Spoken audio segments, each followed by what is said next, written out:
it is now. Okay, here we go. In 3, 2, 1. Yeah, I'm not positive what my deal is either, so I just sort of keep on trucking. Wiener plant.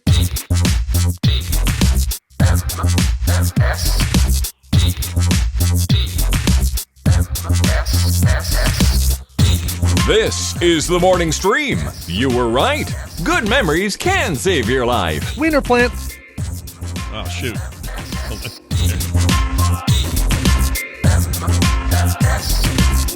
Look, any excuse to play Wiener Plant twice. Wiener Plant. Yeah, even if it screws up my order. Wiener plant. Wiener Plant. Wiener plant. Ah! It's at the same time. That's great. Hey, everybody. It's the morning stream. It's TMS. It's Christmas week. It's December 21st, 2020. I'm Scott Johnson. He's Brian Ibbett. Hi, Brian. Hi, Scott. Welcome to another week. But you know what? It's a holiday week. Yeah. It's a snowy week for some people. Yeah. For a lot of people up in the Northeast, a lot of snow. Yeah, they're getting Not it so hard. much here on the ground. I'm looking outside. Little trace of snow outside, but Yeah, we had a pretty good snowfall last week, but this week pretty clear, a little warmer. The mountains though are covered, so if you want to ski, now's the time. And my understanding is like Snowbird and Brighton and Solitude and these various ski resorts near me are just popping with the what do you call it? The powder. They got the fresh powder. the fresh pow. Fresh pow. Crazy That's how you Neighbors say went it. out for the weekend. Went up to Jackson Hole. Mm. The hole does not belong to Jackson. It was just named after Jackson. Yeah, it was not Peter Jackson's hole. We don't It's know. not Yeah, right, exactly. But they went out skiing, and as far as I know, conditions looked really, really nice. That is awesome. Wait, Jackson Hole is so there's a Jackson Hole in Wyoming, but that's not the one you're talking about. It's the one. I think that's the one they went to. Oh, is it? Okay. For skiing, yeah. Okay, yeah, Jackson Hole's awesome. Jackson Hole is like, how do I explain this? Like people think that Wyoming is just a big flat nothing, and there is a lot of nothing there, but Jackson Hole is this very cool, rustic, sort of like rad town. Yeah. With all sorts of awesome things. It's great. Nothing wrong with Jackson Hole. Go up there sometime. It's very nice. Yeah. Get your cowboy on, basically, is what I would like Or to say. better yet, come to Breckenridge. Come to Vail. Come here. Come to Colorado. Come to Colorado. Or come Be to Salt Lake City. me. Go up to Sundance and pay way too much money. Right. Snowbird, or what's the one right by Snowbird that's just up the road? Brighton, Solitude, all those. There's a bunch of those up there. Those are the ones I thought there was another resort that's just like almost tangential to Snowbird. like no? on the other side of the mountain. I think that's Solitude. No, I think it's still on the same Alta. That's what I'm thinking. Alta. I'm not sure what we call it. Alta. Alta? Well, there was an Alta high school, and that was our rival school, and we called it Alta, but I think people say Alta when they say the snow thing. Yeah, I'm not 'cause sure. It looks. I mean, it's the first few letters of alternate. I need It's new the first alternator. 3 letters of alternate, but not the 4th. Yeah. If your alternator breaks, Right. go see exactly. I gotta go fix my alternator. a technician, a car There we technician. go. Alta Vista. That's it. Okay, we don't say Alta Vista. No, if we say do, we're Alta stupid. Vista. Exactly. All right. See, now we have a baseline. But yeah, Alta's it's okay. It's an all right place. Yeah. It's not that great. Yeah. It's all right. All Snowbird's better. Anyway, hey, we're going to do a show. Welcome back, everybody. I come to you this morning with one of the barometers, or the way I would sort of test COVID for me personally was how close to my circle has it gotten, right? So like extended families, pretty good, buffered it out pretty well. People were being pretty careful with a couple of exceptions, and they're just getting lucky they didn't get it. But for the most part, doing okay. My mom's good, which is important. She's 82. She can't, I don't want her exposed. Right. So all this sort of stuff. And then here, we're trying to be real careful and everything. So, lo and behold, a week ago, we get word that Kim's brother and sister-in-law have it. Don't know how they got it. And they were kind of, well, I shouldn't say they were embarrassed, but they were like super like, we're not telling anyone. Like other than people they'd come in contact with, they didn't want to make a big deal out of it. So they're over there not having smell or taste. And then I talked to my sister, one of my sisters, not Wendy, another sister, this week. And she says, yeah, we have COVID. And I'm like, what? You guys are like not even 10-minute drive from me. I go, what happened? Anyways, long story short, Is it the sister that I met in Vegas a couple times? let's say that that's the one. Yes. Oh, I've only got the 3, and Yeah. and one of them, one of them you'll And probably one of never them is meet. Wendy. Yeah, and one of them's Wendy. One of them's Wendy, and the other 2 aren't. So there you go. Right. Yeah. But anyway, I love my Aw. sister, and so I'm a little worried about her. And she, anyway, she said so they've been extremely careful. Also, they've got new babies in the family with her son's little kids and stuff like that. And so they've been crazy careful themselves since March. And then even like around Thanksgiving, they had some family in Vegas that said, "Hey, we want to come and be with you guys for Thanksgiving." And it was like 6 of them, and they said, it's a bad idea. Let's not do it. Let's not do it. So this is just not even a month ago. And this time around, those same people were coming from Vegas to Salt Lake City for a funeral. And they basically like, well, we can't really afford it. We need somewhere to stay. And Misha, now I've said her name. My sister, Misha the bear in World of Warcraft, the bear. Right. That's right. She said yes because she felt bad that they, it's a funeral. You're coming. Last time, it was fine. Nobody's positive. All right. So she did it. Sure enough, they brought it from Vegas with them. Didn't know they had it. Gave it to my sister and my brother-in-law. Thankfully, her son and the kids that were living there temporarily were moved to Japan because it's a long story, but my nephew now lives in Japan with his wife who is Japanese, and they live there now. So they moved out just in time not to be exposed to this. So now they've got it, and they got the no smell and the no taste and kind of, moderate to rough symptoms and everything. But what a bummer. It's like they didn't know. They were just trying to do the right thing. They thought was the right thing that day. Turns out the right thing is just to tell everyone no, but it's hard with family, right? It's really family. hard with family. Yeah, we're dealing with that. I don't want to get into too much detail, but we're dealing right now with that and Tina's family. Yeah. That she's got family members that are compromised, very immune compromised for reasons, and but there's a family member that is insistent on coming out to be with the immune compromised family over Christmas, even though a coworker of theirs just tested positive for COVID a week ago, and they refused to get a COVID test themselves. See, that's bad.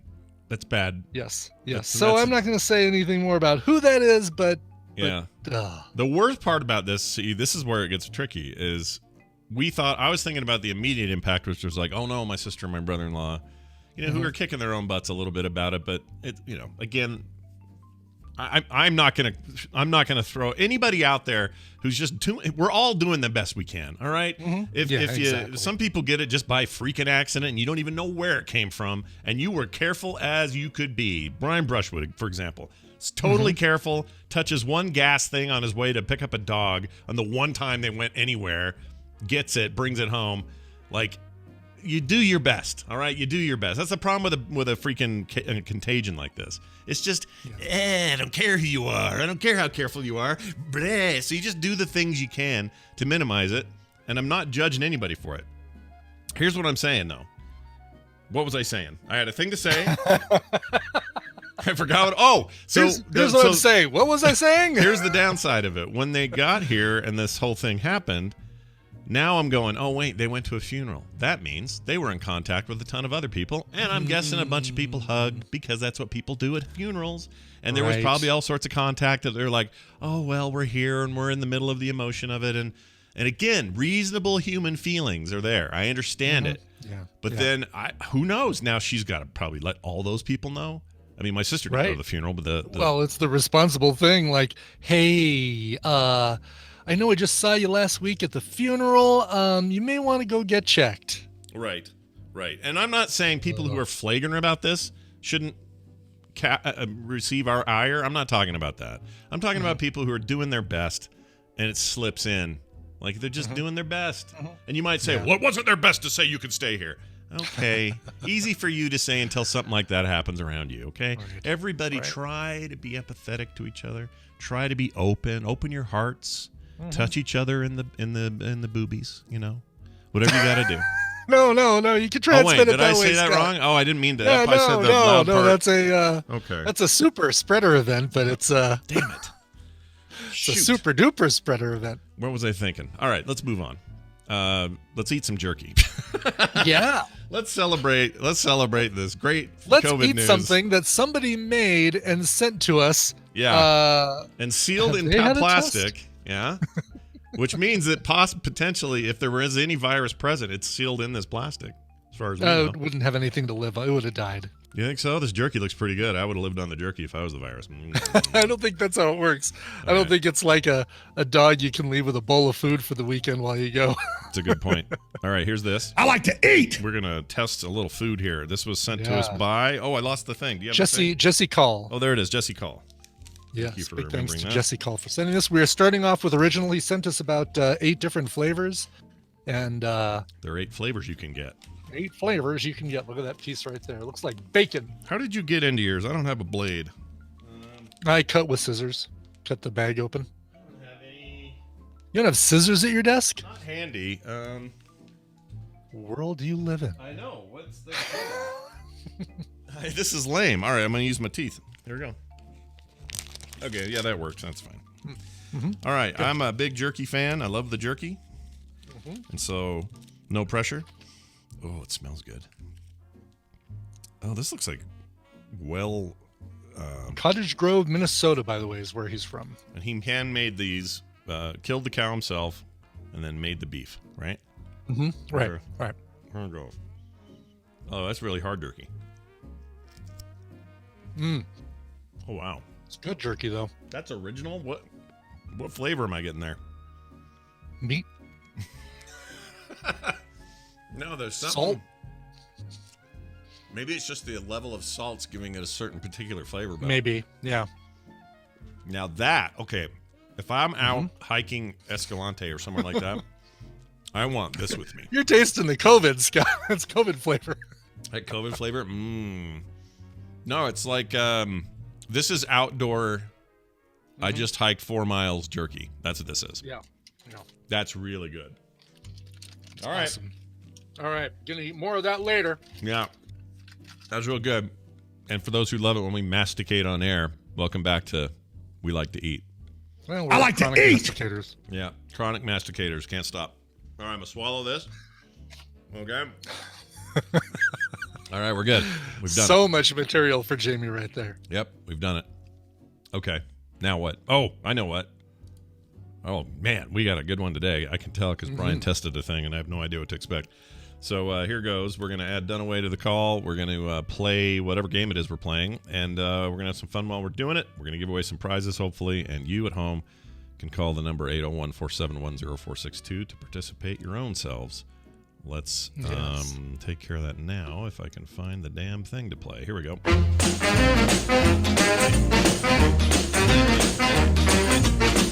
Oh, look at that. That means Brian Dunaway's joined us. Hi, Brian. Oh, is that what that means? Oh, hi, Scott and Brian. Hi. How are you? How are you today? I'm doing pretty good, man. It's Christmas week. Yeah. Week of Christmas. Yeah. Get in the spirit. I need you guys to be just a little bit more excited. Okay. All right. It's Christmas. I'm actually very excited I know for Christmas. I know 2020's been exhausting. I know COVID's been a beast, but it's almost time for Christmas. Yeah, that's right. Remember things like this. Hey, this Christmas party is getting a little too quiet. I think it's time we liven it up with my favorite Christmas gift, Mr. Microphone. Hey, what's that? Well, you set the dial on your Hey, FM radio and testing. Hey, good looking. Oh I'll my be gosh, back look by at later. that party got lit as soon as that guy plugged It in did, that microphone. boy. Man. It He went was into from it. 0 to 3 just like that. Yeah. So be like Dunaway and get You excited. guys have some pop? Joining us is Brian, and we're also going to welcome a listener to the show. Let's see who this is who's been waiting very patiently. Good morning. Who's this? Hi, this is Neil. Well, hello, Neil. How are you? Hey, Neil. Oh, I'm good. What do you? What's your moniker in the chat room? I forget. Vidoid. Vidalaid. I have that right? Vidoid. Oh, Vidoid. Vidoid. Like Vidoid. Yeah. Fiddle-aid? No, vidoid, like vid, like video. Oid, like avoid the noid. Right? Basically, we have it. Okay. Pretty much, yeah. All right, close enough. Well, Neil, it's good to have you here. Fiddle aid. From the makers of Gatorade now brings you Vitalaid. Made Vitalaid. with fresh vittles. Fresh vittles. All right, Brian, you can explain to Vitalaid here what he's going to win and how he might do it. God, there's so much to explain. Yes, welcome to the other new game I've been working on, the Tadpole feud. Oh, wow. I've surveyed the Tadpole on some nerdy topics, and Scott and Brian will have to predict the answers that they gave us. Neil, your job is more important than ever because you're going to be working with one of our players. Now, because we don't have a buzzer system, Neil, you're going to get to decide who guesses first for an answer on the board. And whoever guesses a higher rated answer, they have the option to pass or play, just like Family Feud. And the team that plays will have to guess as many answers on the board until they get 3 strikes. It's just like that. So it'll all make sense as we get into it. Let me give you your topic as I stop that before YouTube has a hissy fit. Yeah, I was going to say, they're going to love you after this. Hey, Steve Harvey, can I have a kiss? Yeah, of course. That wasn't his deal. It was Richard Your Dawson's mustache tickles. Yeah. It should have been. That's It why should- he it does totally We know Richard Dawson was the kisser. Yeah. Yes. Yeah. All right, so here's the quiz. We surveyed 180 Tadpole members, got the top 10 answers on the board. What is the greatest Christmas movie of all time? Top 10 answers are on the board. Neil, first, you get to decide who's going to guess first. Yeah, next time, JC Calhoun. The problem with using online buzzer, JC Calhoun, is Brian Dunaway, I don't think you're in front of a computer and your phone, right? You're on a... I think you're on a... No, I'm just I got my headset on. It's a remote headset, so I'm sitting over in the corner in my room. But I can go to the computer. No. Do I need to go to? No, you don't need to go to your computer. So, Neil, pick one of our players here. They're going to get to give an answer first, and then we'll kind of go from there. So, We'll have Dunaway go first. All right. All right. So, Dunaway, give me your answer to the one of the top 10 Christmas movies, and you want to go as high on the list as you can. Okay. I want you to tell me exactly the phrasing of the question that Sure. you asked the Tadpole. I want to know the exact phrasing. Go ahead. The exact phrasing. What is the greatest Christmas movie of all time? Okay, what is the greatest Christmas movie of all time? So, This is hard. okay. I mean, this is the Tadpole after all. All right. I'm going to go with It's a Wonderful Life. It's Don't fail me, A Tadpole. Wonderful Life. Show me It's a Wonderful Life. Yes, It's a Wonderful Life. Number 8 on the board. Seven answers are higher than that, Scott. Can you give me an answer higher than that? Well, knowing it's the Tadpole and knowing some of their proclivities towards certain entertainment, I'm going to go with Elf, the movie Elf. I almost went with Show Elf. me Elf. Number 3 on the board, Scott. That gives you the option to pass or play.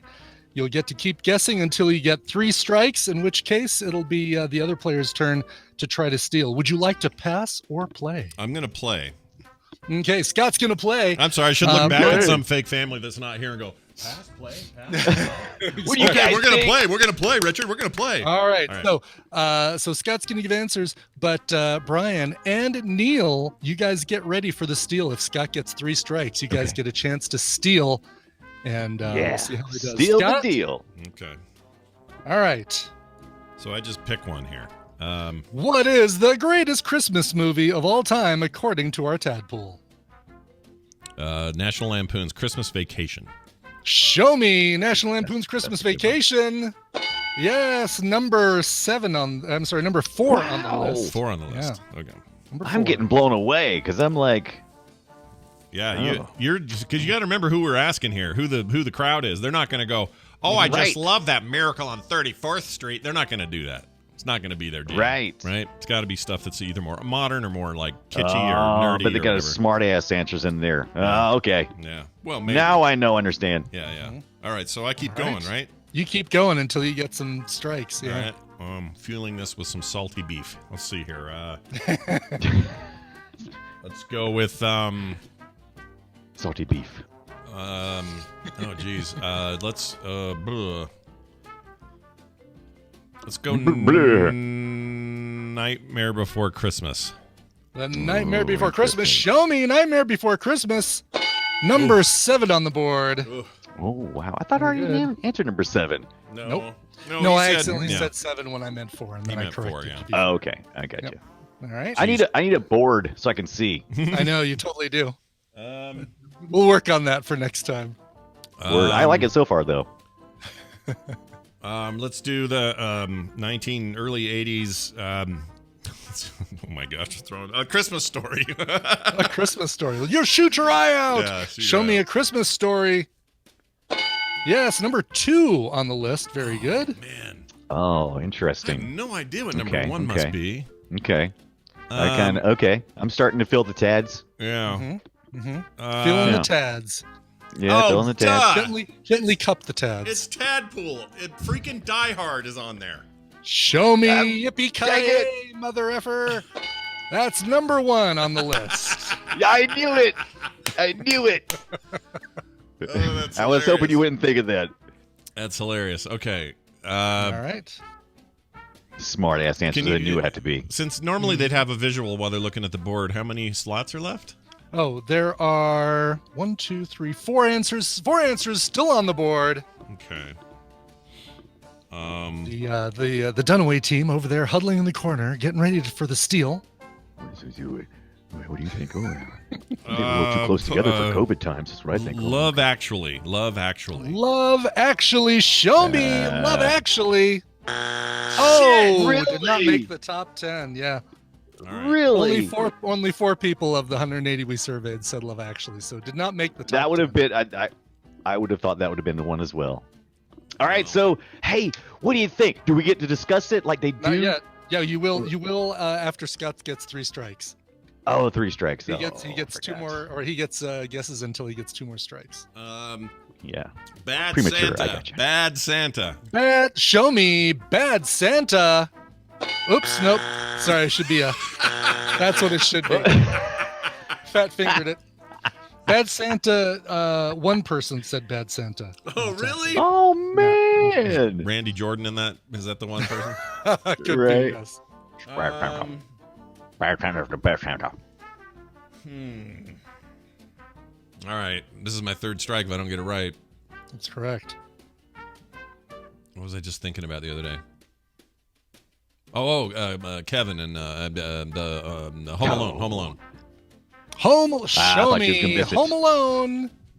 Oh, Yes, number 5 on the list. that leaves 3. 3 more answers to go. All right.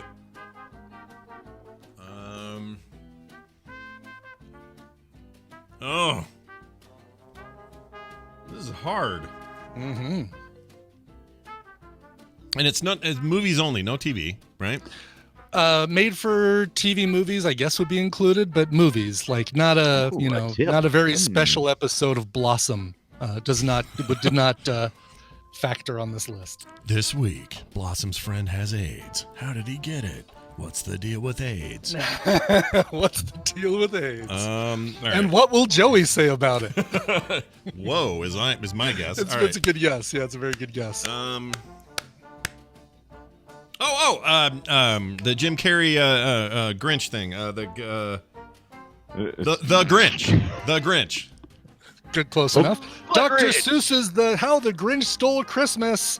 Show me. Oh, that's 3. No. I mean, no. that is actually. I wanted to say this. 4 That is people- that is the 4 correct answer. Is no, because that's a terrible, bad movie. So Yeah, yes. and I included I put the animated because there was no way to differentiate when some people just put the Grinch. I did not differentiate the It's the Grinch. exactly. It's like all those Grinches. Only 4 people said any combination of Grinches Really? were the best of all time. So It's a terrible. This All is right. so telling. Neil and Brian, you guys get a chance to steal. All right. Got to come Now, up with can we one discuss of the it? 3. Or You do we totally have to can. keep it to Absolutely, ourselves? please do discuss it. You guys have 3 All right. answers, So I'm 3 thinking. possible answers on the board. I'm thinking as these smartasses in the Tadpole, they already said Die Hards, and that was what, number 1. So I'm going to say Gremlins is probably going to be up there. I think at least 2 Smarties in there, right? Oh, Neil, do you have What do you any? think? Do you have any Neil? ideas? Oh wait, sorry, Neal's muted. Neil, that's Oh. my fault. Bad. All right, go ahead, Neil. Sorry. I was thinking A Nightmare Before Christmas or a Muppet Christmas movie. I was going to say Muppets Christmas. I think Scott said Yeah, I did Nightmare Nightmare. Before Christmas. Scott did say Nightmare. So since you can't see the board up there in those bright orange and yellow tiles, Yeah. yes. Hard to see it. Nightmare Right. Before Christmas was already said. There's some safe ones like the Santa Claus, but this is the Tadpole. So do you think Gremlins or Muppets Christmas Carol? What do you think? I'm going to say I like them both, but let's go with Muppets. Let's go with the Muppets. We're going with the right. Muppets. Smart call. Show me Muppets Christmas Carol. Yes. I got it. Yes. That was number 6 on the board, as was the Santa Claus, number 9. This means you won, by the way. Congratulations. And Neil, congratulations. Here's the secret. You would win either way in this game because that's the way we're going to do this one. But Brian Dunaway wins. Brian Dunaway and Neil, and especially Neil, because he talked you out of not Lethal Weapon, Gremlins. Yeah. Gremlins did not even make the list.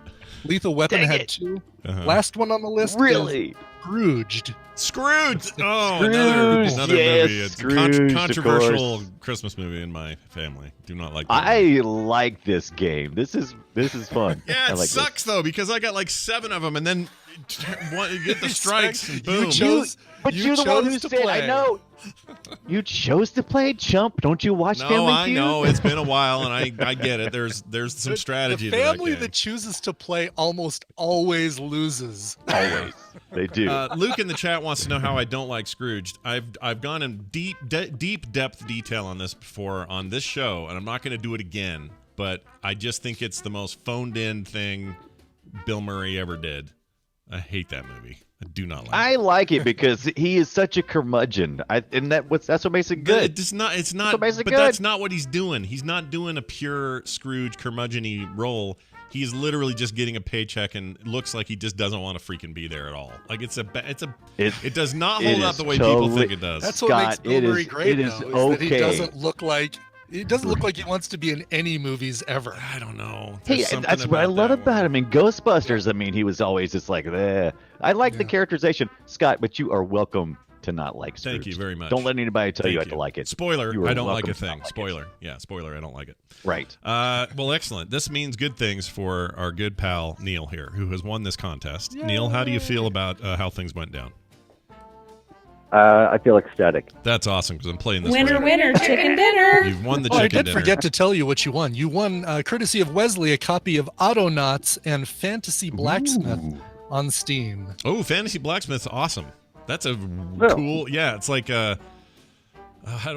know how in an RPG, So first-person blacksmither. in an RPG, you're constantly, you're not that far off. In a first-person RPG, you're constantly like finding weapons, going to a blacksmith, having him improve them, enhance them, fix them, whatever. Now you get to play the role of the blacksmith in a fantasy RPG, and it's up to you to make sure the dude's got the best weapons. It's a weird take, but it's great. That game's awesome. You'll love it. Well done. Congratulations and well done.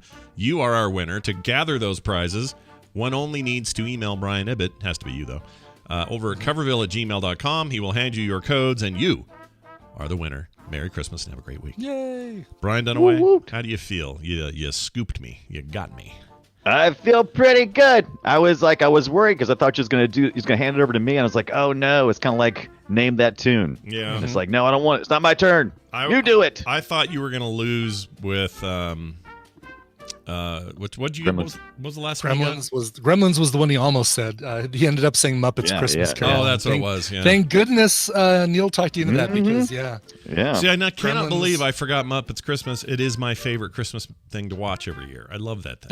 That is crazy. Wow. Yeah, I love that. So Wait, you love it, but which one do you love? Do you love the one with or without the sappy park song? I like there's a Sappy Park song, and I don't know what that is. What are you telling me? Muppets Christmas Carol. There are multiple versions of Muppets Christmas. Yes. Oh, you've never been to the Amazon reviews of the Blu-ray where the people are like, they cut my favorite song. I was actually going to check those out. I was going to check those out this week, so it's funny you bring it up. Yeah, I'm glad you brought that up. I have it on my to-do list to read the Amazon reviews for the Muppets Blu-ray. Brian's What do y'all great do when you're sitting on the toilet? Listen, Brian's bucket list is like go to Catch Italy, Pokemon. catch all the Pokemon, and then also check out those reviews on that Blu-ray edition.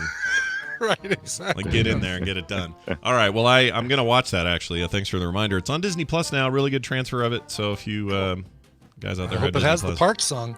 Yeah, Emmett Otter's Jug It Band better. Christmas was another one that did make the list, but not high enough to. Also, I thought that was a TV. 4 people said Love Actually, 3 people Miracle on 34th Street, Christmas with the Cranks had 2, Jingle All the Way, and Klaus also had 2. Oh, Klaus is awesome. Klaus. Yeah, Klaus is Klaus, new though. Klaus. That's hard to disseminate. Like, give that another 10 years whether it's a classic or not, and then people put it on their list. But it's very good. Exactly. Yes, Galaxy Quest. Spoiler that's alert: we're going to play another one of these on Wednesday, so be ready. it. Ooh. Ooh, I like it. Well, now I won't be such a hog at the beginning and like pretend I know everything. All right, Dunaway. Christmas movies, that's easy. I want you to have a grand day. A reminder that the Boop Show has moved to Tuesdays. That means tomorrow at 3:30 Mountain Time there will be a Boop Show this week, and we're going to talk about our favorite games that we played on the show for the year of 2020. So we're going to say like, Correct. hey, But you guys, are you also doing a video game review, or are you just doing just? No, we'll do a game from the week, and Okay. we'll do our pick for the year. I think that's the way to do it. Excellent. Yeah, this is show prep right on the air. This is how we do everything. So there you go. You're welcome. Yeah, it's good. And Brian Dunaway, between now and then, we wish you nothing but good health and happy rectal exams. Goodbye. We wish you good tidings. Yeah, of great joy. And the rectal thing. We also. How are your tidings? Are your tidings all right, Scott? They're okay. They're not of great joy. They're more of mediocre, average feeling. Those are my tidings. Okay. All right. Good. Tidings of mediocre nothing. All right, we're gonna do what time is it? Oh, we got time. Look at this. We got time. We're gonna do this right here. Now, if you'll excuse me, I must go take my vitamins. Your news has upset me greatly. Well, then let's do the news, and it's brought to you by. D&D fans looking for a unique campaign in a custom wasteland world need look no further than There Will Be Dungeons on the Frog Pants Network, live on Sundays and posted on podcast and YouTube right after. Check it out at therewillbedungeons.com. Yes. Yesterday we were introduced to a massive boss fight we don't know about yet, but I'm sure that's what it is. So check it out.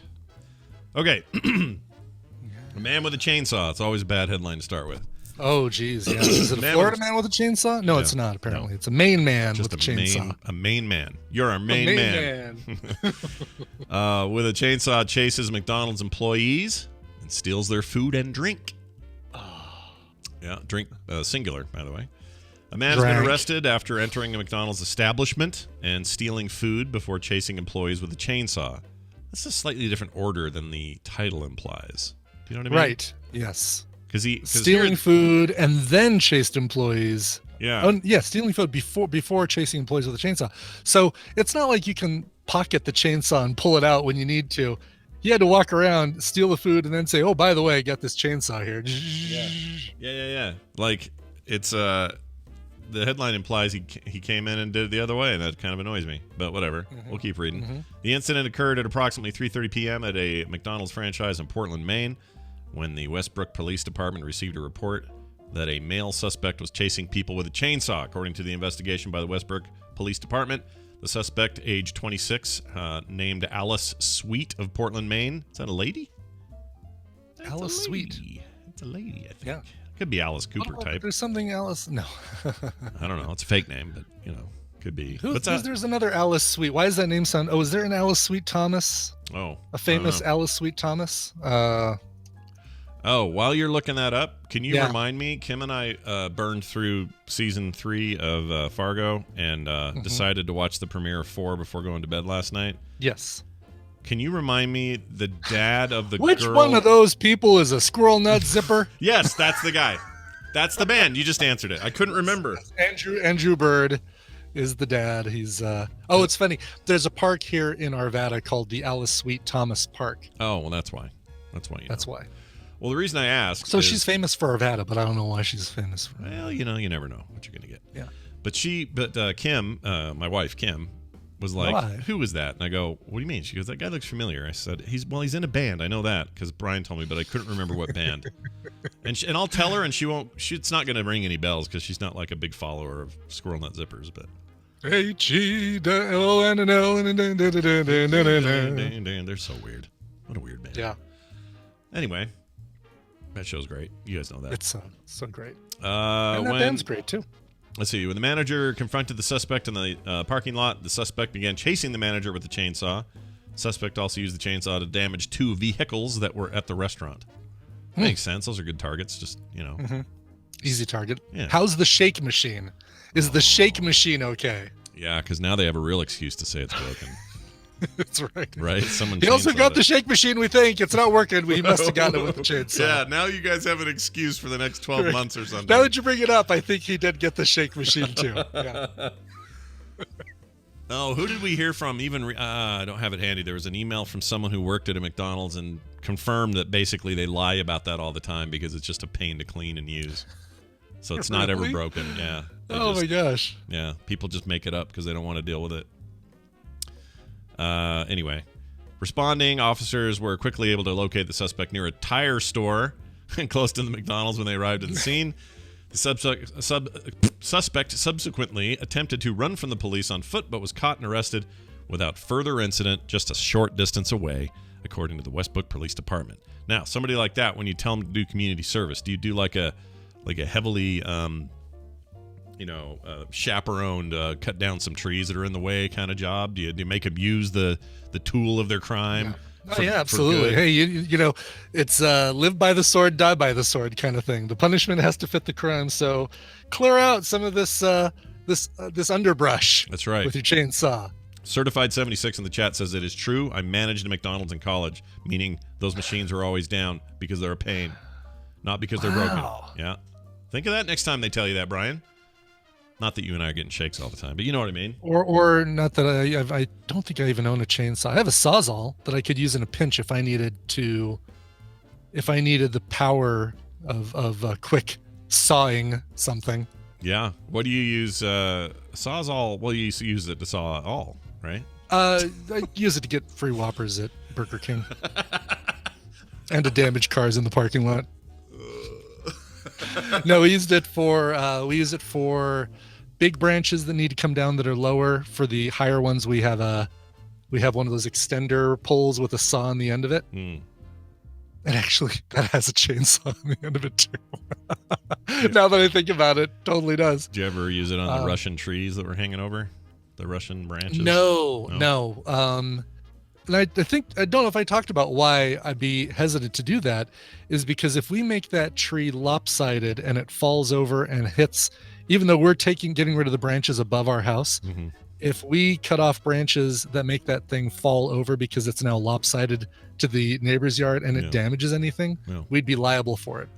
Oh, wow. Even though we're just clearing the branches that are above our house. You know what that would mean, Brian? Here's what would have to happen. I have this all planned out in my head. All right, let's hear it. You would enter a room, and this is what you would hear. Brian Ibbett had a tree over his thing. Is he liable for it? The judge is now going to do a thing and talk to you. As a reminder, our litigants are not actors. What? I've been holding on to that song or that clip for about 4 months, waiting for an excuse to play it. Now you have Brian finally did it. He rolled out the red carpet, and I got to do it. Nice work. All right. Yeah, my pleasure. Well, it's what you do. All right, let's see. What else do we have here? We got more fast food. Fast food worker receives donations after customers throw a drink at him, or a customer threw a drink at her, just right in her face. Oh. Yeah, I know.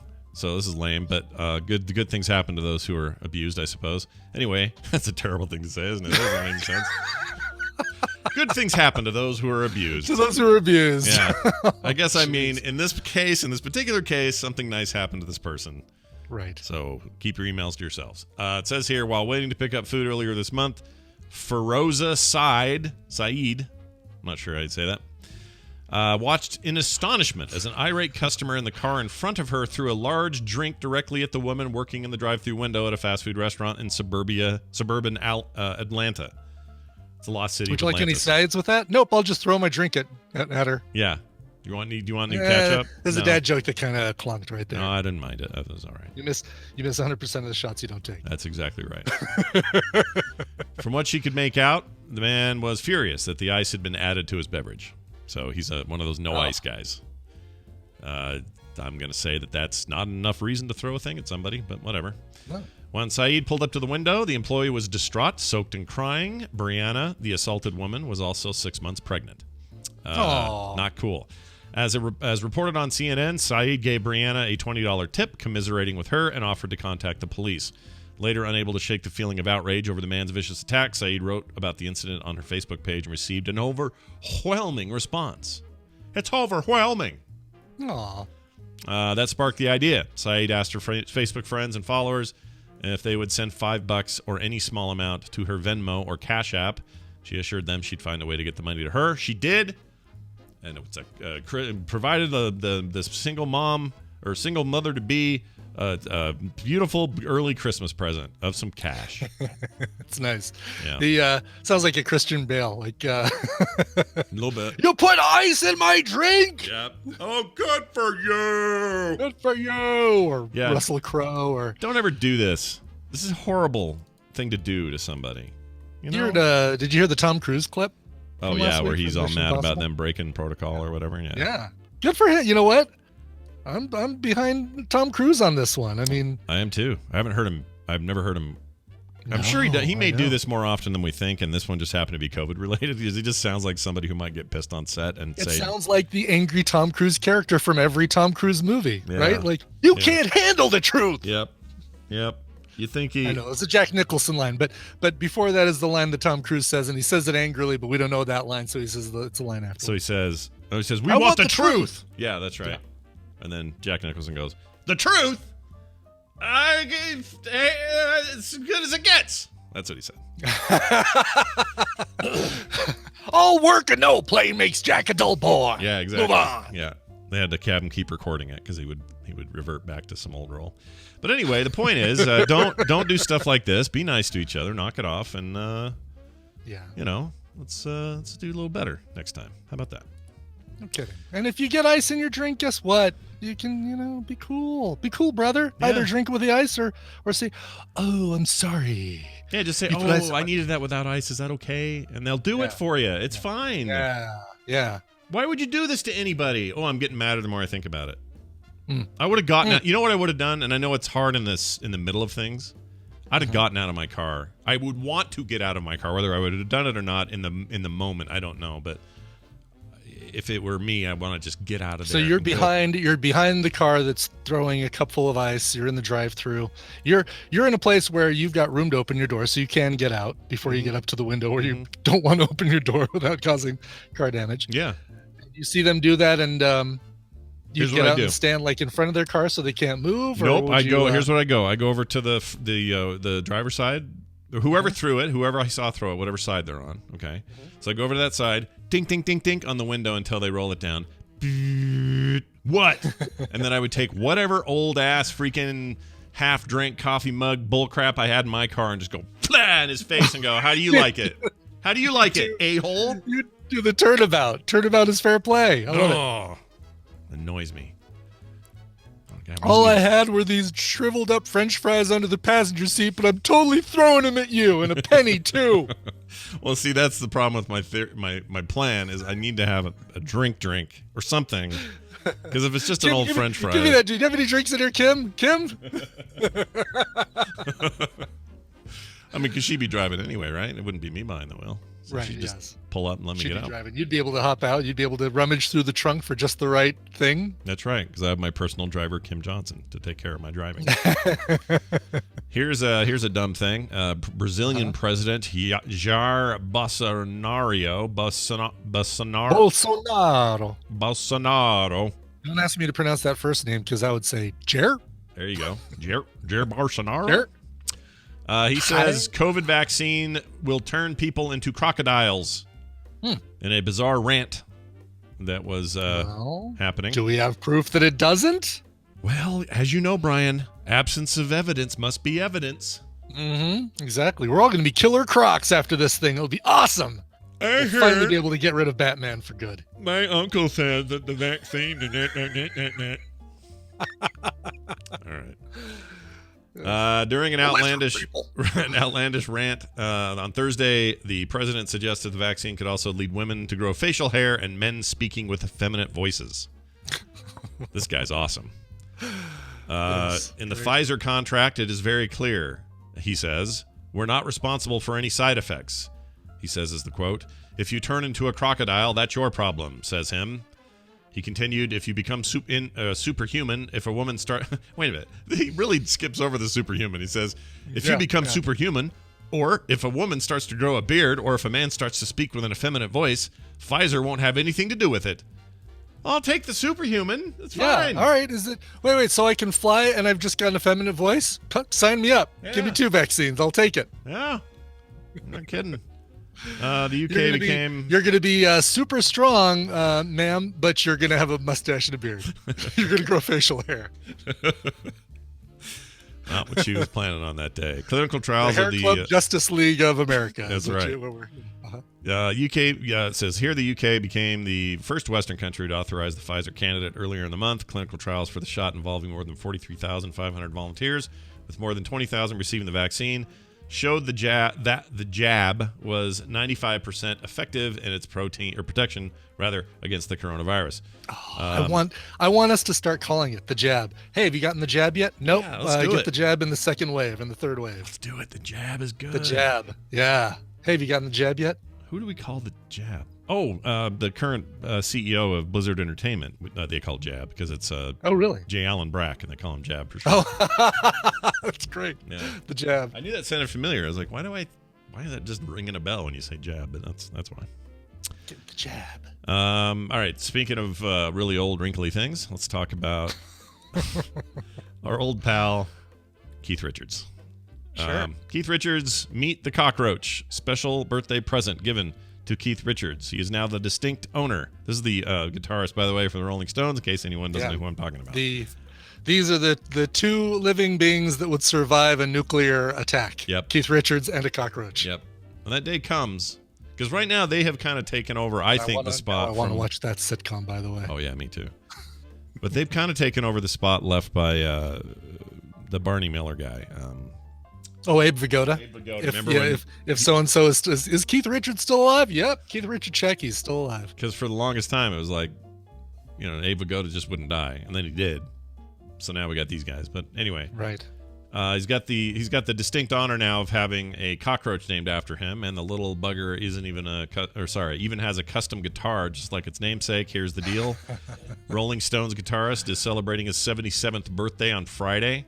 So I think this is either last Friday or this coming Friday. And the Children's Museum in West Hartford, Connecticut is recognizing him with a Madagascar hissing cockroach. The joke, Keith and cockroaches have great survival rates. So that's the combo. That's why. Mm-hmm. Yeah. As you can see, there's a shiny new miniature bass guitar inside Keith, the little Keith, the cockroach's enclosure. Super cute, the guitar, not the cockroach. Anyway, unless you're into that. Okay, this TMZ article is pissing me off because it's annoying the way they're talking. Is that freaking thing actual size, or is that like a doctored photo? I think that's real. Oh my God, yeah, it's huge. Yeah. I guess it looks bigger because it's a miniature guitar with a giant cockroach on it. Right, and yes, that image has a way of saying that's a full-size guitar and look at this giant cockroach on it. That's right. It's a guitar in the background of Keith Richards, but really it's a foreground guitar with a giant cockroach on it. And Yeah, I think that is the one where they're together. I don't like that one either because that's, I don't know.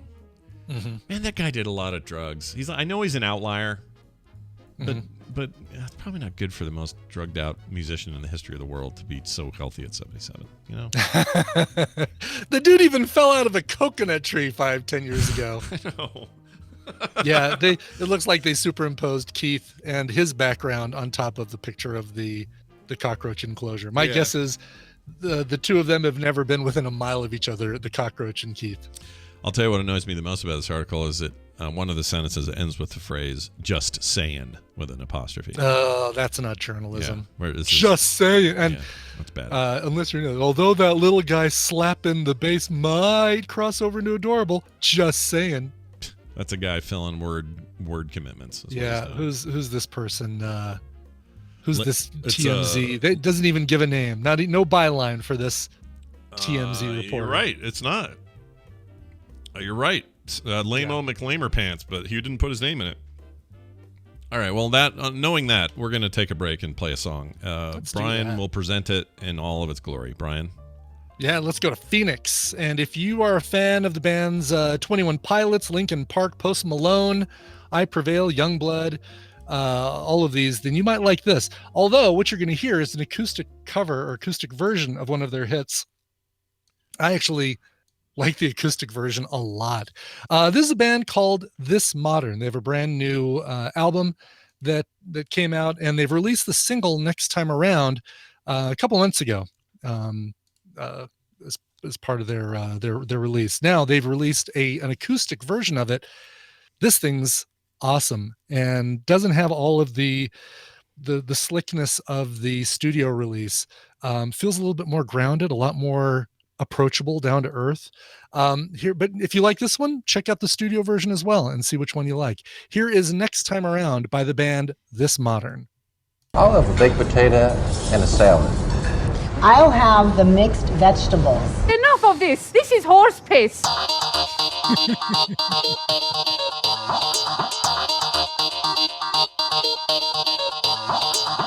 This is the morning stream. Look, we just want the money. You guys can walk away. We won't kill you.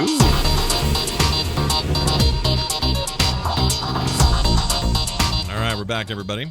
Welcome back to the program. We just want the money. We just want the money. This, of course, I have the biggest crush on her. Enough of this! This is horse piss! She's so great. God, she is really, really good. When I approached that before I started watching it, I went, I think she's going to be my least favorite character because this is a weird thing to say, but because the movie was just these dumb dudes. Mm-hmm. I was like, oh, we're going to have a lady play dumb, and is she going to be dumb and as dumb as the guys? And does that mix up the formula of what we do in the shadows is about? And I don't know. I just had these misgivings. Yeah, I was so wrong, dude. She is so great. She's my favorite thing in it. Fantastic. She's so good. Yeah. Oh my gosh, I love her. She's so good.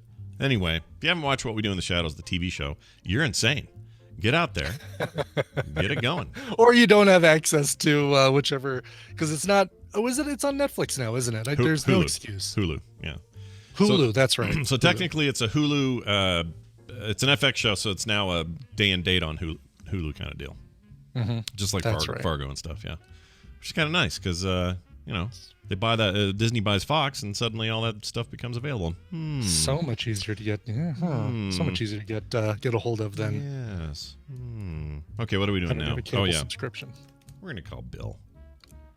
Bill Duran, on the week of his coronation. Just kidding. It's not really.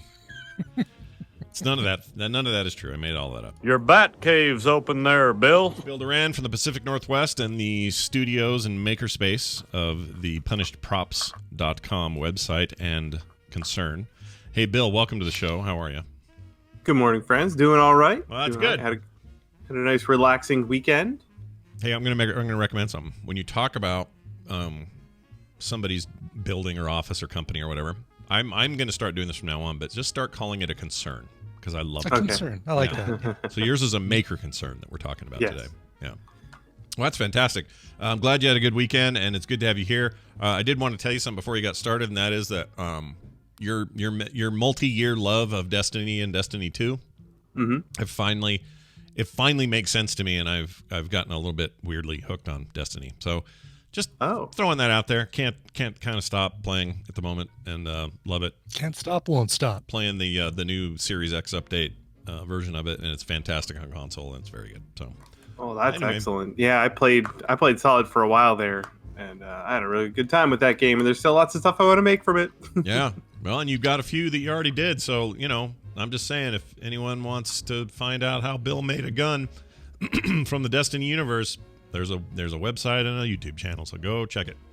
Mm-hmm. All right, Bill, let's dive right into it. Here on this Christmas week, this most hallowed of times, what are you making, and why should we do it?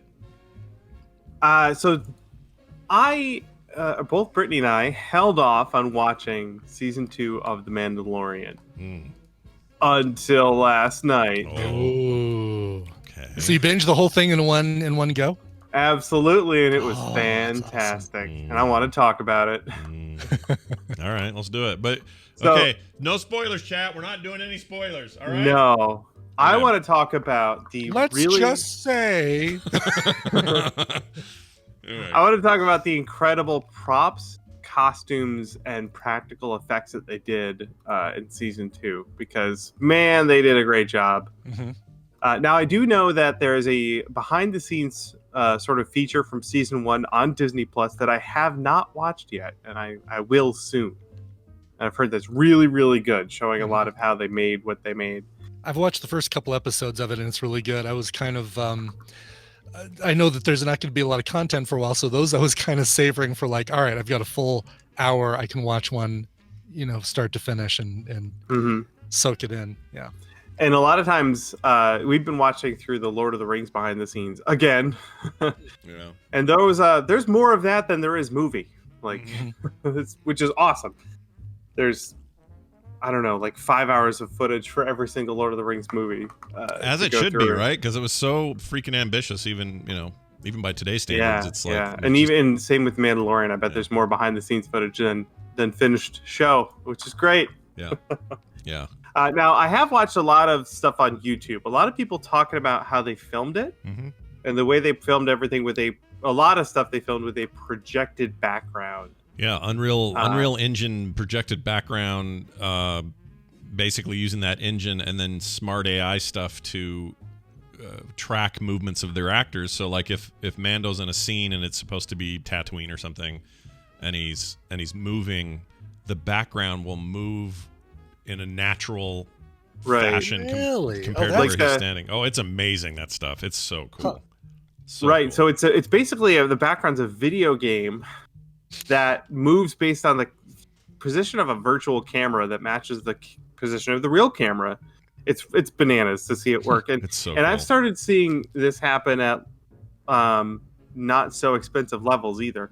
Like just extending a set or adding a background with an off-the-shelf 4K projector. You can't do that fancy motion tracking stuff, but if you have a static camera and you want to put a fantasy background behind it, you can just do that with a projector with your own, from Best Buy or whatever, which is really cool. And I've seen some YouTube people doing that, which is very exciting. Yeah. I feel like a lot of the tech they've developed for this show and the way they film it is going to be commonplace for all types of filming moving forward. I think it's 100% true, and it will not only it's going to be genre film standard moving forward. It's really expensive now, but this rigging and stuff will drop in cost. But for big productions, who cares, right? They already have the money. And the results, this is the main takeaway. The results are astounding. If you were to create what they are doing with traditional methods, which means a lot of like going to Tunisia to get your desert shots and all that crap, if they did it that way, that's way more work, like exponentially more work than what they've been able to pull off here. And they're doing it so seamlessly and so like photorealistically and even physically that it's just a game changer. Like, how can it not be? It's insane. It's so cool. Yeah. So in the show, they travel to many different places, and like you're saying, if you had to go to those, physically film at all those places, bring all your people, all your stuff, your makeup stuff out, like just there's a lot of stuff to bring. You don't have to do that. That all lives on this one sound stage that you can swap out for anywhere in the world, real or imagined. It's really cool. Yeah. So I can see a lot of smaller productions making films that look very big using similar techniques, and I'm excited for it. Yeah, I'm here for this. And also, Brian, if you get a sec, one of that's Disney series called the behind the scenes one that's about this show. I forgot the name. Yeah, of it. that's I'll pull it up because that's I watched the first couple episodes of that, and like I said, I need to get back to it. Yeah, because the first one's like about the directors, second one's about the actors, and I think the third one is all about this tech we're talking about. And There we go. That's why I haven't gotten to it, because I've seen the one on my screen that it says the next one to watch is the one with Taika Waititi. So maybe I've only watched one then, because if second one's about the cast and crew, then yeah, the cast I think is next. So but that third one is just mind blowing. It's mind blowing, and it's so cool because Bill said, it's like a video game back there. I mean, Disney that's the Gallery. origins of it, but it's not really, because it's like Unreal Engine 5. It's the latest tech. It's all the latest stuff that thing does, which is photorealistic, like down to the pixel.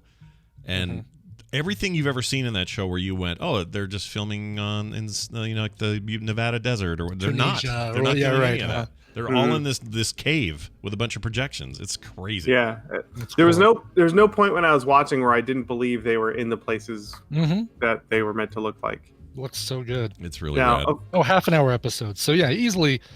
Oh, this will be my new thing to watch now that the season's over. You'll like it. Yeah, I'll be diving into that soon. Yeah. Once I'm done getting through all the Lord of the Rings stuff, it's just there's so much. Now, of course, there were lots of awesome costumes and props in The Mandalorian.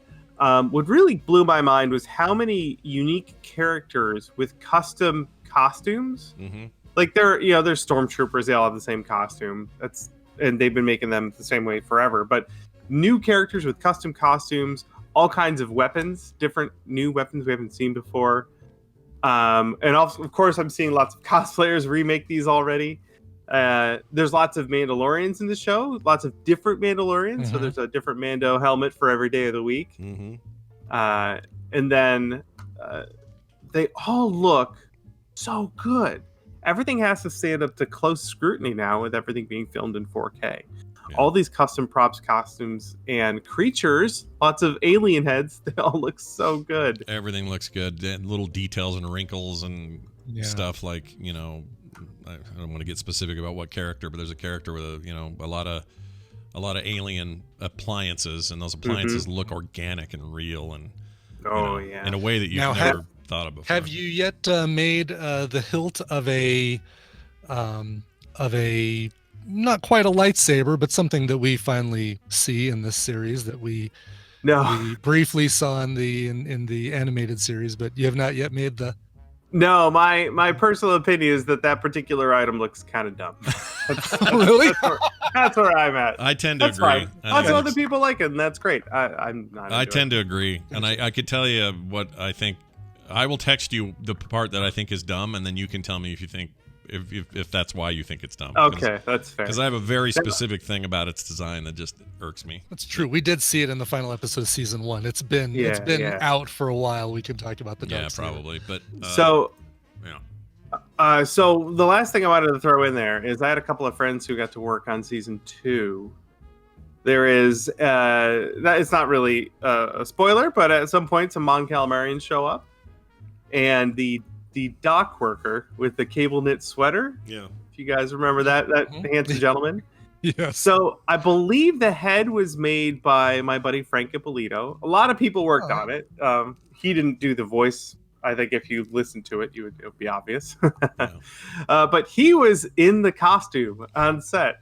So when you see that Mon Calamarian show up in his dock outfit, his waders and his cable knit is he the one that like shook his head? That's Frank. Cool. Yeah, it's Frank in there. He shook his head in frustration or whatever. That's amazing. That's so cool. Yeah. And then later in the season, there is in the background shot, there's like a big walker that's picking up garbage. It's a stop motion puppet that my buddy Sean Charlesworth made. Yeah. And again, he didn't animate it. He did the fabrication, built this stop motion puppet, and then someone else animated it for the scene. But they're like, their willingness to mix these mediums and say, all right, this is CGI, this is projection room, there's a stop motion puppet in the background that is now composited in this other digital overlay. Like, sorry, I choked on some jerky, but the idea that they took all of these things and mushed them together to create kind of a multi-approach sort of approach to the effects like that really stands out to me. I just love that. You can feel it coming out of the screen. That kind of passion and sort of collaboration between techniques is so cool.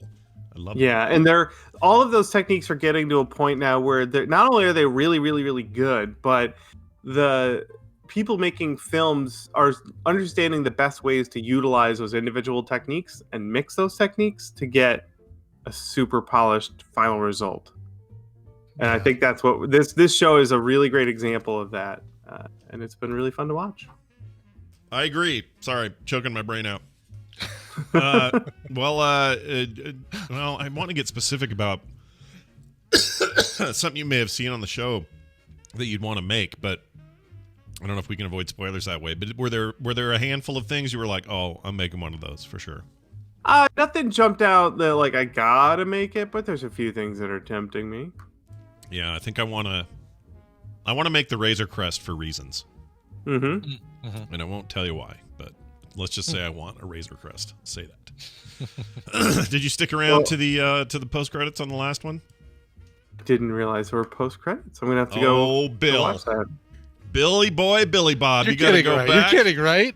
You got No, I didn't. Yeah. I didn't really? because Wow, okay. the end of every episode had like 4 minutes of credits, and Yeah. I would just skip the credits because I want to play the next episode. Gotcha. Well, you know, when there's usually title like images, painted images that they use for storyboards, and so since we didn't get that with this last one, it was kind of an indication of like, all right, stick around. Oh, might cool! be We'll have to go somewhere. check that out. Yeah. It's exciting. Yeah, and also chat. Saying there's a stinger is not a spoiler. Calm yourself down. Did somebody say that they Yes. complained about that? Yes. Sorry, I have beef in my hole. Yeah, we also finished it. We stayed up late to watch it. So by the time the show ended last night, it was past my bedtime. So I quit early. But we will go watch that. Sorry, I got the beef in the hole and it's making it so I can barely talk. But I think you should. You should go back and watch those post credits, and you're gonna love it. All right. And we spoiled nothing, but you'll love it. Billy, you got a bonus link this week? Yeah, if you're gonna make it. Let this be a lesson to you kids. Eating jerky while you're doing a podcast. So my pals over at Tested did an interview with some of the guys that worked on the Razor Crest model, the physical model that they built for it, and the motion control rig that they made to fly the ship around in front of a camera to get a lot of those space shots. So if you go to Tested and look up the ILM motion control Razor Crest, you'll find it. It's super cool. That's cool. So wait, this is like just the model, like the what do you call it? The little scale model, not like a big okay. Little filming model. It's like 2 feet long, I think, something like that. I would take that, hang it in my house. Oh yeah. Yeah, and walk by it and admire it every time I see it. That's what I would do. Well, this is fantastic. I just want to spend some time walking around behind Adam Savage's, in his background, looking at all the stuff he's got back there. Oh yeah, it's pretty cool. Yeah, he's awesome. All right, well, that's good stuff. Well done, everybody. Bill Duran always joining us on a Monday, but we're not going to see you until after Christmas. I wish you the greatest Christmas of all time, Bill. May it be. It'll probably be okay. Yeah, it'll be all right. I think it will be. But if you're ever bored and you want to run a strike with your old pal Scott, you let me know and we'll hop on Disney too. Excellent. Cool. Take it easy, guys. Bill Duran, everybody. We'll see you later. All right. I'm going to pause for a second. Oh my I cannot goodness. stop coughing. All right, hold on to your butts. I'm going to get some water. Hang on. Okay. All right. Well, that inspired me. I think I'm going to eat some jerky right now, too. I'm about to get a doorbell ring. The Amazon Prime truck is in front of the house, delivering goodies. Oh, look at all those boxes. This can't all be for me. I think he's going to go around and deliver like 3 to houses. Oh, let's see what... All right, we've got new colors of Gatorade. Let's see what color Gatorade he takes. Because we've got red and blue Gatorade now, as well as some cookies and trail mix and things like that. He's going through. We're seeing... I won't see until he starts walking away what color he picks. Oh, no, not yet. Come on. He's spending a lot of time there doing whatever he's doing. He's rummaging through and he takes... Oh, he put it in his pocket. I'll have to look at the Ring doorbell cam and see what he took. He might have took one of each. Who knows? There we go. Let's look at the Ring cam. We'll see. We'll look at the play-by-play on the Ring cam. Come on. Video is processing. Processing! All right. See what he takes.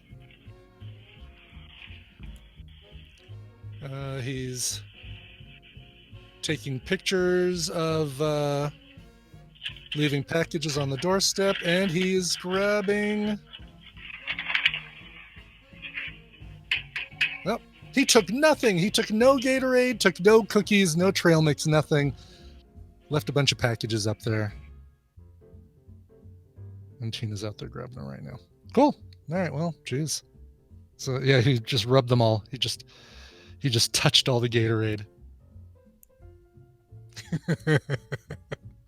How could you not take the Gatorade? It was very anticlimactic, Luke Skywalker. I could have made up a story and said that he took blue, but he took nothing. You come to a door that's got treats?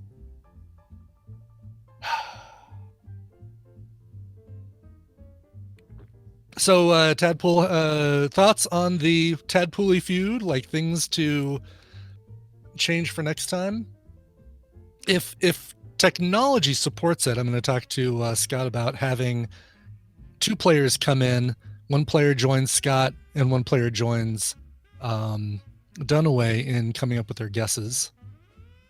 Ding sounds. I had ding sounds. Squishy, twitchy. PowerPoint. So do the thing via PowerPoint. No, Icor, I had links here in the chat, and I also put one up. Oh, I'm sorry. I did put it up in Discord, not in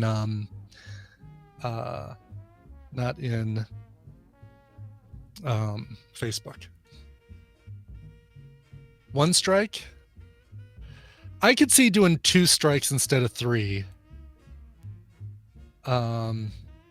It'd be really easy to show a Family Feud style board. That'd be very easy. Here's the other problem is that Brian Dunaway still wouldn't be able to see it because he's not in front of his machine when he does his thing. He's not in front of the machine when he comes on the show, so he wouldn't actually be able to see the board. But yeah, we'll do 2 strikes for next time. Definitely, I like that idea.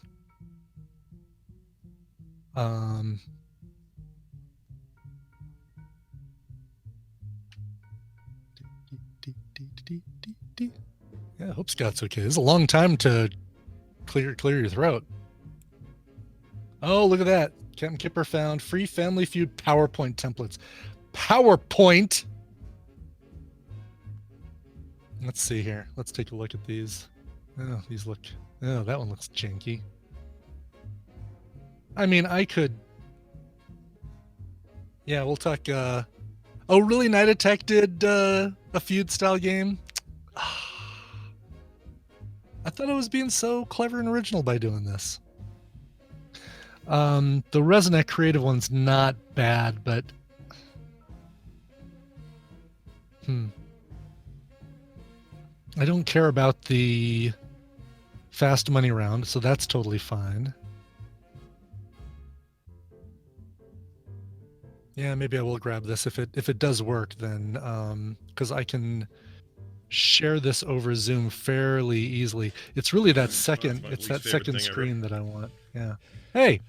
How you feeling? You get everything out? Everything out and good? Still jammed in there, but not as bad. Okay. I just breathed it into my lungs. Damn. You're not supposed to inhale the jerky. You're just supposed to eat the jerky. Man, that was rough. Okay. My eyes are all watery. Can't see. Yeah. All right, hold on. Let me get back to resuming here. Yes. Okay, we're back. Sorry, everybody. For that, Scott got food in his lungs. And when that happens, you got a cough, you know? Yeah. It's about the best you can do. All right, well. Glad you're okay. And glad you're back. Thanks, man. Was talking to Tadpole about changes to the Tadpole feud. So it's going to be 2 strikes going forward instead of 3. Oh, okay. What's the why that? What does that do? It just makes it gets the answer over to the player that's not playing sooner. Oh, I see. Okay. Yeah. So instead of you getting 3 bad guesses, you'd only get 2 bad guesses, or Brian would only get 2 bad guesses. Well, let's see what this guy thinks. Steve button. Joining us now is Steven Schleicher, all the way from Hayes, Kansas. Joins us on Mondays. Joins us on Mondays. It's a joy. Merry birthday, Joyzus. Praise Joyzus. Yes, praise Joyzus. He's here. He's joining us, and he's feeling good about life. How you doing there, Steven? How you feeling? Well, apparently I'm feeling good about life. Yeah, well, good. I'm glad to hear that. I don't know why I know that about you, but you're a happy guy. You got a nice little family. Things are going okay. Yeah. Oh, hi, Brian. Oh, go ahead. What'd you say? Oh, you said good morning. I said hi, Brian. Oh, hi, Brian. Oh, hi, Steven. How are you doing? Sorry, I'm blabbing and coughing to death. Hey, we're gonna get right into it. We're not. We just want a thumbs up or thumbs down from you on Mandalorian as a whole and how things ended up. Well, I mean, I always enjoy it. Yes, it's always good. I have some nitpicks and complaints that people know about. I have a big issue with the final episode. God, I don't know what that is. Yeah, let's just say there's some special effects work that looked subpar. Oh, gotcha. Okay. Well, okay. I know what you're talking about, and I still say no. Well, knowing what I know about how they made it, I still say we're better with it than without it. Does that make sense? Oh no, I didn't say that part shouldn't have been included because it was a really cool part. But I just think that the way that they went about it could have been done a little bit differently and with better success. Yeah, that's probably true of lots of stuff. But yeah, like overall, this season really resonated with me. There's certain things I really loved about the first season, but the combination of the two, like, as just one big arc.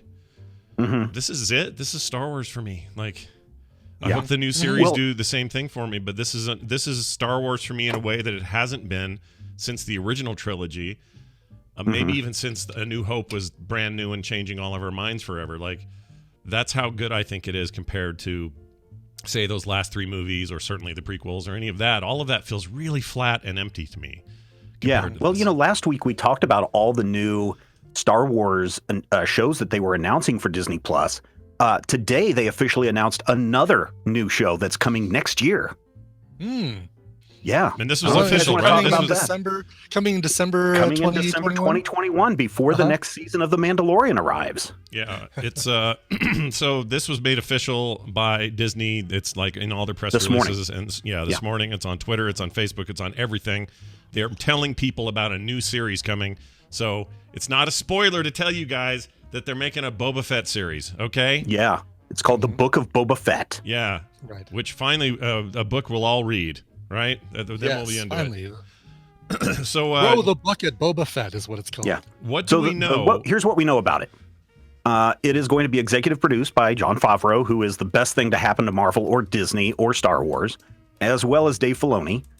It will be run by Robert Rodriguez, which is going to be super exciting. He actually directed one of the episodes of season 2. One of the best. He was a really good one. Love that. Yep, and it's set completely within the Mandalorian timeline. Awesome. Okay. Well, I would hope so. So do you think, is Rodriguez the guy? So he's going to show run? I didn't realize that. I didn't read that. Says it's going to be run by him or helmed by him. So interesting. That means he's in charge of the writer's room. Means he'll probably write and direct a couple of episodes, usually the pilot of the show. Yeah, that makes sense, right? But as somebody, but he'll work with Favreau, he'll work with Filoni, directly on the vision of everything and all that. I would assume. So we're not going to get from Dusk Till Dawn the Boba Fett style series or whatever. You might, maybe. I don't know. I mean, he did go into that one place, and he's now in there. Yeah, he did that one thing with that place. Yeah. Yeah, it's I'm very excited. Well done. That was good. I'm very excited based on things that happen in season 2 of Mandalorian. That seems like a really cool offshoot to me, and of course we're already getting the Ahsoka show as well. So this makes perfect sense that we got not one, not two, but 3 backdoor pilots in this season. Yeah, which is crazy if you think about that. Like, when does that happen? Like, it's not since the Berlanti stuff, right? Where you'd get like. Suddenly every DC hero's getting their own show. Yes. And all of a sudden now we've got Legends of Tomorrow, and sure, Batwoman too. How about that one? And yeah, right. Well, exciting. I'm sure you're going to get a lot of hate because people were going nuts over the spoilers when the episode dropped last Friday. But when a company comes out and makes it official as a news item, that's not a spoiler. No, there's a new series, guys, and I didn't announce it. Someone else did, so cut it out. They also think it's a spoiler that I said that that there's a stinger at the end of the final episode. Which is, well, they did that in season 1. They did that in season 1. Why not do it in season 2? They do it with all sorts of stuff. They did it with an episode of Fargo I saw last night. So what are you going to do? What? Thanks, Scott. I haven't even watched Fargo since season 1. Can you believe and now it? you've There are ruined it for stingers. me. What? Are you saying that something happens in Fargo? Oh, thanks a lot for ruining Fargo. Seriously, this anti-spoiler stuff lately. I understand when people don't want people to come out and go, "This guy did this one thing." I agree. I'm not going to do that to you. But this weird concept that I constantly spoil things, and that today's had any spoilers in it. Citation required. Citation needed. I think for something like Mandalorian, Monday is a good day to end the embargo on spoilers, because now people have had 3 days to watch something. It's not like I have to figure out a time to go to the movie theater. I have to figure out a time to go do this. I think 2-3 days after that is plenty of time. It should be, So- but I even give them longer. I'll give everybody 2 weeks and I won't say anything. I just don't know why they're so sure I'm spoiling something today. I haven't said a thing. Yeah, no, there was a person who is in this final episode who went on and asked everyone on his Twitter feed, so did you guys watch anything cool today? Yeah, that was pretty good. Which is a great way to not spoil and you know, it's a subtweet, so he's not spoiling, but he is if you've seen it, but only if you've seen it, right? Right. So you'd have to see it to know why he's making that reference. Otherwise, it just sounds like he's asking us a general question. Hey, anybody seen any good TV lately? Like he's looking for suggestions. Yeah. I love that. Careful. I thought that was great. Oh man, we just skimmed the surface with our Razor Crest on the spoilers for this one. So I will say this. I mean, again, you know, how far back do we go on spoilers? If you're someone like Bill and you haven't watched the entire season, well, sorry. But if we're just talking about the last episode, the previous 3 episodes of Mandalorian do a lot to deconstruct what's his name is, Jin Jun is in the show, who Mando is in the show, right? Where my huge nitpick is him taking off his helmet, which I thought was totally appropriate for a specific moment. But like 3 episodes ago, he takes off his helmet so he can do the face scan thing. When we think about how this first season and second season have progressed of let's deconstruct everything that you, Mando, believe about your Mandalorian society. First, he takes off his helmet. Then there's the Razor Crest episode, and then there is the other thing. He's basically giving up what it means to be, in his mind, Mandalorian to move forward, which I think is really kind of cool. But I like that too. I'm a fan. yeah, the repeated taking off the helmets is, to me, not appropriate. And it takes me off because, I mean, Tobey Maguire did that so much in the Spider-Man movies. No, Spider-Man, he prizes his secret identity to keep his family safe, yet they've got to have him taking his mask off every 30 seconds to say, oh, by the way, I'm Spider-Man. Cool. Yeah, but in Mando's case, it isn't just to hide. It's a different, right? it's a different thing. Yes. Yeah. Right. It's more, it's more and as equivalent Dice to- Tomato said in the chat, Bo-Katan, when she's like, man, why are you going with these fundy Mandalorian ways? You need to really change that. I think that's that part where you kind of know where the rest of the season goes, where he really starts to question, what does it mean to be who I am? And is it okay to deviate from this path now that I've seen that the things that the hardcores were all about, maybe not the right way to go about the rest of my life? Yeah. Well, it's good stuff. If you haven't seen it, go binge now. It's time. You have the holidays. Oh, Yeah. wait, maybe you don't, because you're going to be too busy watching Wonder Woman 1984 and Soul, both of which drop on Christmas Day. Yeah. And What a so that'll be great lot. double feature to keep me from thinking about the family. I love it. Right? Yeah. Exactly. Yeah. I'm really looking forward to it. Like, straight up, like that day is better. Christmas Day is a better day this year than it would have been because of these two movies coming out. We are so excited here to watch them. Totally stoked. It's truly a Christmas miracle. Truly. Yep. Are they both like midnight the night before? Christmas Eve? I don't know what the exact time is. My guess is midnight West Coast time. Yeah. It used to just be midnight, so that would be East Coast. But then they're like, oh, no, that means the people on the West Coast can watch it before they go to bed. So let's make it West Coast time. Yeah. Right. What about Australians? What about... Yeah, well... Yeah, actually, Australians can go watch it in movie theaters last week, because the movie did arrive, at least Wonder Woman 1984, arrived in theaters that were participating worldwide on the 16th. So they've had plenty of time to go and see it. And of course, there are some reviews that have popped up. Some are saying it's really a great sequel. Others are just like, well, it's just another Wonder Woman movie. So there you go. So just be aware of that when you go into it. But I think I cannot wait to do this. And I would say that if anyone did buy a new television set for the holidays. Getting one of those 4K, HDR, Apple TV 4K systems. Make sure you get a right cable for that. Make sure your HDMI cable supports the throughput for all of that stuff. Because if you don't, you're really going to be missing out. No, it's like 2.1 HDMI Yeah. 2.1, I think. Yeah, I went in, I talked about the new TV that we had purchased specifically so we can watch Wonder Woman 1984 on Christmas Day. And I was like, well, it's not kicking in the HDR feature. And I was like, well, let me go buy a new cable. And sure enough, as soon as I plugged it in, Apple TV was like, oh, we think that this TV that you just plugged in is HDR compatible. Shall we turn that on for you? Yeah. And I was like, yes, please. Yes, please. Please do. Yeah. Also check your. So I found out that our TV will support 120 hertz rather, which is a extremely fast. Will allow for extremely fast frame rates. And you need to enable that sometimes because it doesn't necessarily do it by default on your device. But the Xbox Series X popped up with a thing and said, it appears your television can do 120. Do you want to? And I said, yes. And as soon as I did, everything got prettier. So yeah. So look for that, and then get ready for. I'm most excited, probably more excited about the Disney thing with Soul from a production standpoint, because Disney already has a reputation with that service of putting out really, really good transfers of everything. Yeah, the quality is really, really nice, and the artifacting is at a minimum. Like none of the other services look as good when I compare them. So I think Soul's just going to look outstanding on that TV. I'm very excited about it. So yeah, Christmas Day, everybody. Woo! It's like going to the theater like you used to do, except not. Oh man, I just found out our local theater has been open. Oh yeah, we got some that are open that day, but yeah, I ain't going in there. I just shook my head as I drove by the other night and saw it all lit up with the posters and everything. I'm just like, well, people.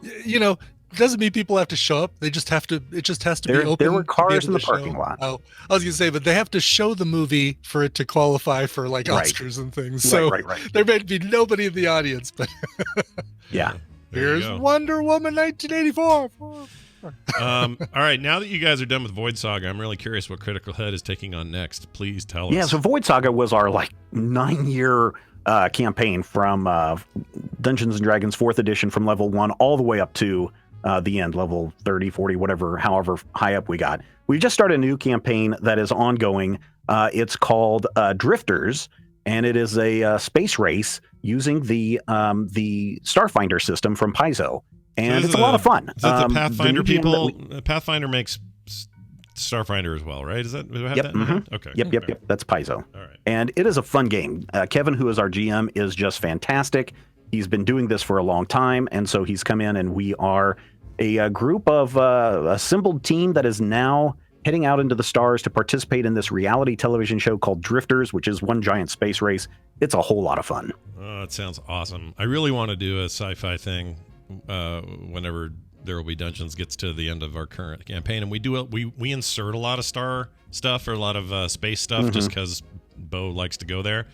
But I've heard nothing but great things about Starfinder as systems in terms of you want to do a sci-fi adventure, Starfinder's your jam. Yeah, I guess the only problem I have is space goblins, but I guess that's Paizo's thing. Yeah, they like the goblins in space. It's a little bit like orcs for anything Warhammer related. It's like, it's in space. Guess what? Orcs. Oh, it's in ancient freaking fantasy times. Orcs.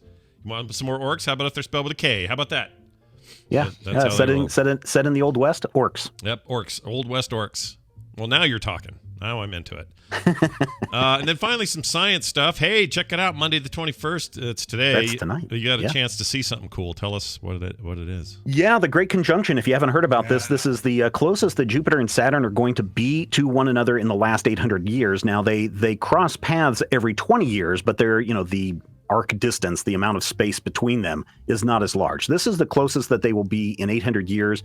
If you look to the southwest tonight, just after sunset, 20, 30, 45 minutes after sunset, if you look to the west-southwest, you'll see probably not two bright stars, but one bright star. If you kind of trace a path between where the sunset and where the moon is at, you'll see it. And this is actually the planets of Jupiter and Saturn, who are so close together, they will look like one giant star. It's going to be really kind of cool. You might want to, if you can, get out and and see it, do. I've been watching it for the last couple of months as the two have gotten closer and closer. Last night I got out my astrophotography stuff to go take a picture, and of course it was cloudy. So hopefully everyone has clear skies tonight where you are, and you can see this.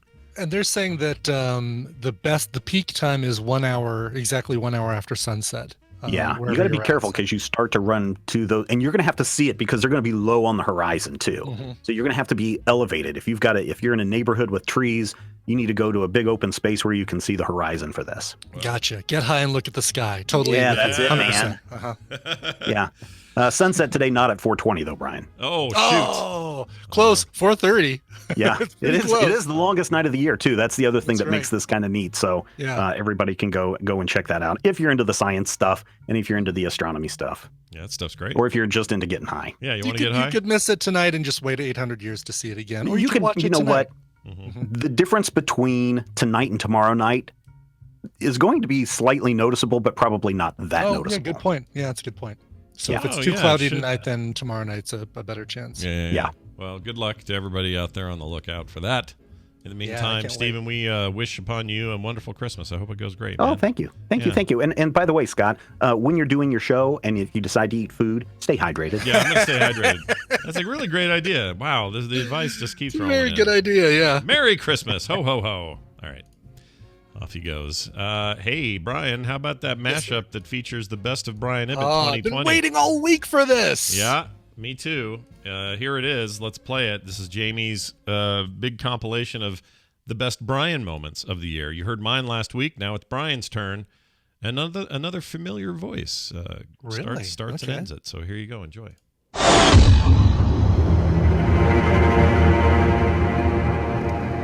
Well, hello again, you gorgeous people. Right. It's the last coughings. Wow. It's the previous Fantastic. coughing conjunction. 4 minutes, 12 seconds of the best of Brian Ibbett of 2020. Jamie, well done. It's masterful stuff. He did a great job. So good. Yep. Well done on all of that. We got a bonus to play tomorrow, so he's been too busy. So we'll do that then. Before we get out of here, Brian, another ANTP plug, please.